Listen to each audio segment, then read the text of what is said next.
اچھا ہم آگے یہ دیکھتے ہیں کہ ہم مطلب شیعوں کا ایک پراپر پرٹیکولر ایک ان کا کانسیپٹ ہوتا ہے، ان کے نزدیک یہ بات واضح ہے اور آپ اس کو تسلیم کریں گے کہ اجر رسالت مودت اہل بیت ہے اور عزاداری، آپ خود اس بات کو تسلیم کریں گے کہ آپ کہتے ہیں مکتب سید الشہداء کو عزاداری زندہ کی ہوئی ہے، تو آپ اس کو کیسے ڈیفائن کریں؟ مطلب ایک عام فہم شخص تو اس چیز کو دیکھ کے اخذ نہیں کر سکتا، مطلب وہ اگر مجالسوں کو عزاداری کو دیکھے تو اس کو تو اس طرح کا کوئی بھی کانسیپٹ کلیئر نہیں ہوتا کہ جس سے وہ یہ اخذ کر لے کہ مکتب امام حسین زندہ ہو رہا ہے عزاداری کے ذریعے۔ دیکھیں اس سوال کے دو پہلو ہیں، دو جواب ہیں۔ ایک بسم اللہ۔ جواب ہے عامی، یعنی عام انسانوں کے جی لیے، جی عام لوگوں کے جی لیے، جی مسلمانوں کے لیے، اور ایک جواب ہے خاص، وہ ہے صاحبان ایمان کے لیے، وہ مکتب اہل البیت علیہ السلام کے لیے۔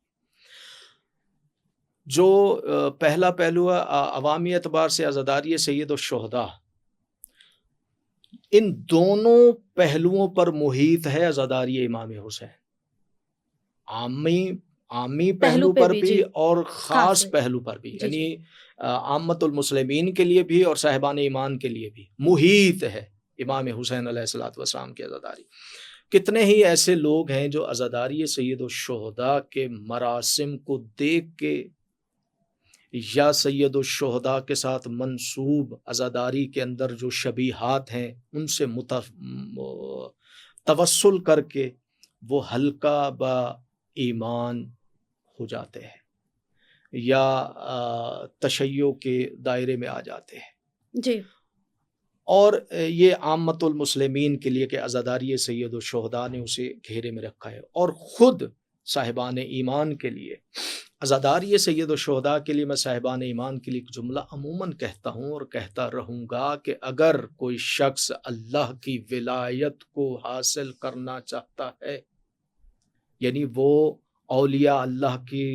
فہرست میں اپنا نام لکھوانا چاہتا ہے، تو اولیاء اللہ کی فہرست میں اپنے نام کو ثبت کروانے کے لیے اگر وہ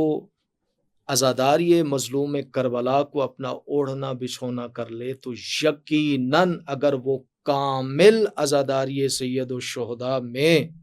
وہ کامل و اکمل ہو جائے تو اسے یہ یقین پیدا ہو جانا چاہیے کہ وہ اولیاء اللہ کی فہرست میں آ گیا۔ یعنی عزاداری سید الشہداء کا یہ ایک خاص اثر ہے۔ کتنے لوگ ایسے ہیں کہ جو مراسم عزاداری سید الشہداء میں اپنے خلوص کے ساتھ ان مراسم کو انجام دیتے رہے، اور بعد میں ان کی زندگیاں ایسی تبدیل ہوئی کہ اولیاء اللہ کی فہرست میں شامل ہو گئے۔ کیا مطلب ہے کہ نہ انہیں حزن رہا، نہ انہیں ملال رہا، نہ انہیں قیامت کی ہولناکیوں کی کوئی فکر رہی، نہ قبر کے اندھیرے سے انہیں کوئی خوف رہا۔ وہ بالکل بے خوف ہو جاتے ہیں، وہ بالکل جو ہے نڈر ہو جاتے ہیں اس اعتبار سے کہ میری قبر میں کیا ہوگا، مجھے محشر میں کیا ہوگا، اور ان کی زبان پر پروردگار عالم خیر کو جاری کر دیتا ہے۔ یہ اولیاء اللہ کی صفات میں سے ایک صفت ہے۔ تو عزاداری سید الشہداء دونوں مکتب کو اور دونوں نظریوں کو گھیرے ہوئے ہے، اور اسلام کی احیاء یا اسلام کو زندہ رکھا ہوا ہے۔ اگر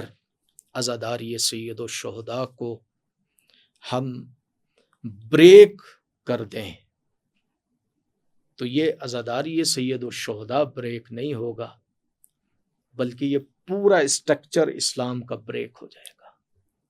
اگر آج اسلام زندہ ہے، اگر آج اسلام چمک رہا ہے، اگر آج اسلام تابندہ ہے، تو اس کی تازگی اور اس کی شائستگی اور اس کی تابندگی میں عزاداری سید الشہداء کا کلیدی کردار ہے۔ اس زمانے میں ہم پہچان نہیں کر سکتے اگر عزاداری سید الشہداء نہ ہو۔ کسی نے کیا خوب جملہ کہا تھا کہ فرض کیجئے کچھ دیر یہ مجلسیں نہ ہو، پورا جہاں حسین کا قاتل دکھائی دے۔ عزاداری سید الشہداء ہی وہ، اگر آج کوئی اسلام کو سمجھنا چاہتا ہے تو اس کی تفہیم اسلام کے لیے عزاداری سید الشہداء سے بڑھ کر اور کوئی اسکول آف تھاٹ نہیں ہے اس کے پاس۔ جس بھی اسکول آف تھاٹ کے پاس جائے گا اسے یقین میسر نہیں ہوگا، وہ وہاں سے اٹھے گا تو بے یقینی کے عالم میں پھر کسی دوسرے اسکول آف تھاٹ میں جائے گا، پھر تیسرے میں جائے گا، پھر چوتھے میں جائے گا، لیکن کربلا وہ اسکول آف تھاٹ ہے کہ اگر کوئی اسلام کو سمجھنا چاہتا ہے اور وہ اسکول آف تھاٹ کربلا میں آ گیا ہے تو وہ یقین کی اس منزل پر پہنچ جاتا ہے کہ اس کی آنکھوں سے اللہ پروردگار عالم پردے ہٹا دیتا ہے، اور یقین کی اس منزل پر پہنچ جاتا ہے کہ جیسے شب عاشور ہر آتا ہے تو وہ لمحوں کے اندر جو ہے وہ علیہ السلام ہو کر راہی جنت ہو جاتا ہے۔ تو کربلا ہی تو وہ واحد پلیٹ فارم ہے، کربلا ہی تو وہ واحد جگہ ہے، کربلا ہی تو وہ واحد اسکول آف تھاٹ ہے کہ جس کے اندر بے یقینیاں نہیں ہے، یقین ہی یقین ہے، اطمینان ہی اطمینان ہے۔ 72 پرسکون تھے، اور کم سے کم 30,000 اور زیادہ سے زیادہ 9 لاکھ کا جو فکرہ ملتا ہے، تو اگر ہم 30,000 پہ بھی اکتفا کر لیں تو جو 72 تھے وہ مطمئن تھے، جو 30,000 تھے وہ بے چین تھے۔ تو کربلا کو سمجھ